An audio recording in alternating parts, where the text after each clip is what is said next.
হ্যাঁ আপা বল। কি রে তোর সে কখন থেকে ফোন দিতাছি? আপু আজকে হোটেলে অনেক গেস্ট রে। উপহারটা তো পাঠাস নাই। আমি তো আব্বারে সব টাকা পাঠাইছি। তোর কিছু লাগলে বল, আমি টাকা পাঠাইতেছি। আমার উপহার তো তুই, তোরে লাগবো। কি যে কস। আজকাল পর থেকে আর তোরে জ্বালাবো না। এবার আমি দেশে আইলো তোরে আর দুলাভাইরে এক লগে জ্বালামু। তুই কি কাঁদতেছস? আরে না আপা, তোরে আজকে অনেক সুন্দর লাগতেছে রে।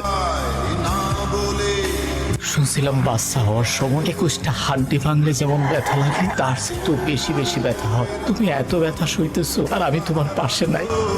বন্ধু আমার তো ছুটি কনফার্ম হয়ে গেছে। কবে যাইতেছস? পরশু দিনে চলে যাবো থাকতে আইলে। আমি বোধহয় সে অবাক ছিলাম যে চাইলেও বাড়ি যেতে পারে না। আম্মা কাগজপত্র সব জমা দিয়ে দিছি, আকামাটা পাইলেই এবার চলে আসবো। তোর মায়া নাই রে, তোর মায়া নাই, তোরে ছাইরা তুই লাগে। রাতের তারা